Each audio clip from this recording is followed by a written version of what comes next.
રાજકોટના જંગલેશ્વરમાં ગેરકાયદે બાંધકામોને નોટિસ અપાઈ છે। કોર્પોરેશન, પોલીસ અને કલેક્ટર તંત્ર દ્વારા કામગીરી હાથ ધરાઈ છે। સરકારી જમીન પર કરાયેલ ગેરકાયદેસર ઘરો પર બુલડોઝર ફરશે। તંત્રની કાર્યવાહીથી સ્થાનિકોમાં ફફડાટ છે। પોલીસનો ચુસ્ત બંદોબસ્ત પણ ગોઠવી દેવાયો છે અને અત્યારે કામગીરી જોવા મળી રહી છે। કોર્પોરેશન પોલીસ દ્વારા જંગલેશ્વર વિસ્તારમાં ગેરકાયદે બાંધકામોને નોટિસ અપાઈ છે અને કામગીરી અત્યારે ચાલી રહી છે। સરકારી જમીન પર આ ગેરકાયદે ઘર હતા તેના પર હવે બુલડોઝર ફરશે। પ્રશાસનની કાર્યવાહીથી સ્થાનિકોમાં ફફડાટ જોવા મળી રહ્યો છે। જોકે કોઈપણ અનિચ્છનીય બનાવ ન બને તે માટે પોલીસનો ચુસ્ત બંદોબસ્ત અહીં ગોઠવવામાં આવ્યો છે। આશરે મકાન તો અત્યારે સર્વે સાથે નોટિસ આપવામાં આવે છે।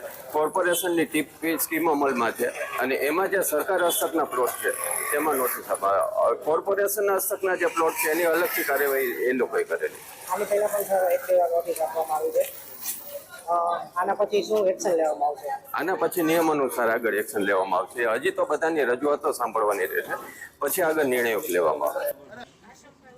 તો આ વિષય પર વધુ માહિતી આપી રહ્યા છે રાજકોટથી TV9 સંવાદદાતા રોનક મજેઠિયા।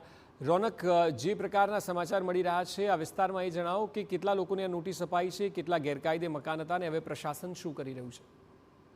હજી અક્ષય, છેલ્લા કેટલાક સમયથી રાજ્ય સરકાર છે તે રાજ્યભરમાં આ રીતના જે ગેરકાયદે બાંધકામો છે તેને લઈને સતર્ક જોવા મળી છે ને સતત એક્શન મોડમાં છે।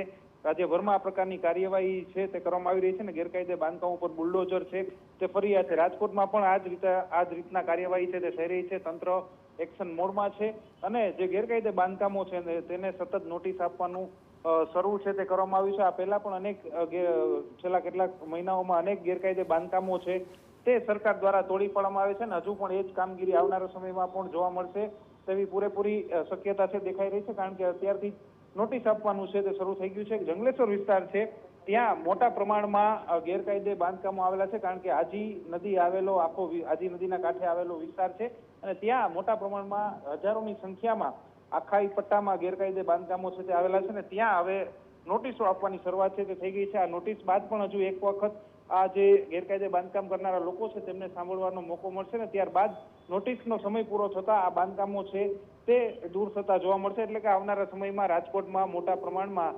ગેરકાયદેસર બાંધકામો છે તેના પર બુલડોઝર ફરે તેવું જોવા મળી રહ્યું છે। જી બિલકુલ રોનક, આભાર સમગ્ર માહિતી બદલ।